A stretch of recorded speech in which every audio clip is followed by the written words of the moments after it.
करेल. हा लढा इतके वर्ष तुम्ही देताय. नाही, मुळामध्ये उद्धव बाळासाहेब ठाकरे ज्या पद्धतीने कोर्टात केस गेल्यानंतर जे अपेक्षित होतं की कोर्टाने त्याच वेळेला निर्णय द्यावा, परंतु अगदी ज्यांचं बद्दल अगदी पार भरोसा होता की ते न्यायप्रविष्ट गोष्टी न्यायानेच करतात, अशा चंद्रचूड सरांबद्दल खूप आजही आदर आहे. पण त्या काळात पण झालं नाही. अर्थात या देशामध्ये संविधान आणि आपलं जे न्याय व्यवस्था याच्यावरच खऱ्या अर्थाने नागरिक सुरक्षित आहे. पण जर न्याय म्हणजे आम्हाला मिळाला तर तो न्याय आणि नाही मिळाला तर तो अन्याय, अशा वृत्तीची आम्ही माणसं नाही. परंतु चिन्ह हे आमचं अनेकदा धनुष्यबाण होतं, एकदा मशाल होतं, कधी ढाल तलवार होती, कधी नारळाचं झाड होतं, असे अनेक चिन्ह होती. चिन्हाबरोबर पक्षाचं नाव, ज्या नावाला म्हणजे प्रत्येक गोष्टी नाव हे त्याच्या आई वडील जन्माला घालतात. तसा बाळासाहेब शिवसेना ह्या नावाचे जनक आहेत. बाळासाहेबांच्या मागे जे सगळेच म्हणजे मग उद्धवजींपासून ते सगळे हे आता जे निघून गेले ते पण त्याच नावाला आदर करत होते. परंतु 22ला ज्या पद्धतीने फूट पाडली गेली व अगदी केंद्रातल्या वरदस्त हस्तांमुळे असं आजही जनमानसामध्ये मत आहे ठाम. आणि त्यामुळे मग कोर्ट ज्या पद्धतीने तारीख पे तारीख खरं म्हणजे पक्षाचं होतं, हे महत्त्वाचं होतं. दूध का दूध काही म्हणजे तुम्ही उद्या त्यांना धनुष्यबाण दिलं पण तर काय आम्हाला आश्चर्य नाही वाटणार आहे. आम्हाला मिळालं तर आम्हाला फार मोठा अत्यानंद. कारण ज्या पद्धतीने प्रत्येक जण त्याच्या हृदयात रडलाय आणि धनुष्यबाणा व्यतिरिक्त इलेक्शन लढलोय, चारही बाजूनी कोंडी करूनही आमदार खासदार निवडून आणलेत. किमान मुंबईत तर सगळे आमदार निवडून आले. त्यामुळे जो येईल निर्णय तो आम्हाला, आता आम्ही आशा नाही की आम्हाला मिळालाच पाहिजे ह्या आशेवर आहोत.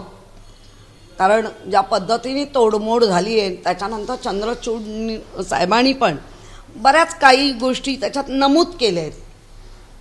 ज्या नमूद केलेल्या काही गोष्टी आम्हाला वाटत आहेत की त्या शिवसेना धनुष्यबाणाच्या फेवरमध्ये. आता जे न्यायाधीश आहेत सुप्रीम कोर्टाचे, नियतीचं कोर्ट वेगळं, हे इथे लोकशाहींनी दिलेलं कोर्ट आहे. बघू लोकशाहीच्या मध्ये काय निर्णय लागतो तो. त्यामुळे आम्ही ह्या निर्णयाला खूप अगदी आता लागणार मग अशा पद्धतीने खासावीस नक्कीच नाही. कारण काय होतंय गेल्या 14 पासूनचं सगळं रेकॉर्ड आहे. त्यामुळे अपेक्षित आहे की आमच्या बाजूनी लागावं. पण या एका निकालामुळे आगामी मुंबई महानगरपालिका निवडणुकीवर फरक पडू शकतो का? कारण का चिन्ह अजूनही काही लोकांना वाटतं शिवसेनेचं हे धनुष्यबाण नाही, मुळामध्ये मशाल पोचली आहे. बघा, जेव्हा धनुष्यबाण होतं तेव्हाही बऱ्याच ठिकाणी आमचा पराभव होत होता. म्हणजे असं काही नाही की फक्त चिन्ह आहे म्हणून आम्ही जिंकू शकतो. धनुष्यबाण होतं तेव्हाही अनेक जण पराभव झाले आहेत. त्यामुळे आत्ताचं चिन्ह पण लोकांपर्यंत पोचलंय. आत्ताचं चिन्ह ज्या राज्य सरकारमध्ये बसलेल्यांचं चिन्ह म्हणजे एकंदर वाटचाल कशी आहे ते लोक बघतायत. त्यामुळे कोर्टाकडनं अपेक्षित आहे की न्याय मिळेल. मग तो कसाही असो आम्हाला न्याय मिळेल. पण आम्ही त्याच्यासाठी खूप असं एक्सायटेड अजिबात नाही. ताई, मुंबई महानगरपालिकेचं आरक्षण आता जाहीर होईल या महिन्याच्या अखेरपर्यंत किंवा पुढे, आणि तुमचा वॉर्ड त्याच्यामध्ये अनुसूचित जातीसाठी आरक्षित होण्याची शक्यता आहे. तर मग पुढे कोणता मतदार? नाही बघा, आपल्याला ज्या लोकशाहींमध्ये आणि निवडणूक आयोगाच्या निर्णयामुळे आरक्षण हे सगळ्यांसाठी महत्त्वाचं आहे. एकदा आरक्षण पडलं तर ते लोकसंख्या वगैरे धरून करतात. मी नक्कीच 2च गोष्टीत बसू शकते, एक तर ओपन म्हणजे पुरुष किंवा महिला ओपन, ह्या 2च गोष्टीत माझा हे लागू शकतो. पण जर मी असलेल्या वॉर्डात जर SC झाला तर एवढी ताकद आहे की SC झाला तरी आम्ही तिथे आमचा नगरसेवक निवडून आणू शकतो. पण ताई कुठून उभ्या राहणार? नाही, ते आता नियती ठरवेल आणि त्याच्यानंतर आरक्षण झाल्यावर उद्धवजी ठरवतील. आणि मी अशी उभीच आहे पक्षासाठी, अहोरात्र जे काही लढा द्यायचा तो मी देते. त्यामुळे मी उभी आहे आणि मी येते आहे. खरं नवी मुंबई विमानतळाचं नाव जे ठेवण्यात आलं होतं पण अजूनही नवी मुंबई विमानतळ असंच ठेवण्यात आलं. दिवा पाटलांचं नाव कुठेही उल्लेख त्या पत्रिकेवर पण नाही आहे, त्या बॅनर्सवर पण नाही. खरं म्हणजे सर्वांनी मताने आम्ही सुद्धा मागे बाळासाहेबांचं नाव द्यावं असं तिथल्या जनतेला वाटत होतं.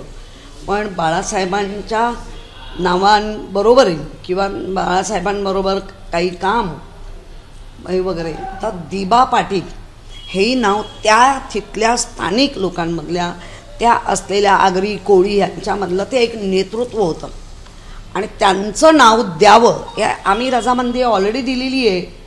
म्हणजे इथे कुठेही आमचा अडसर नक्कीच नाही.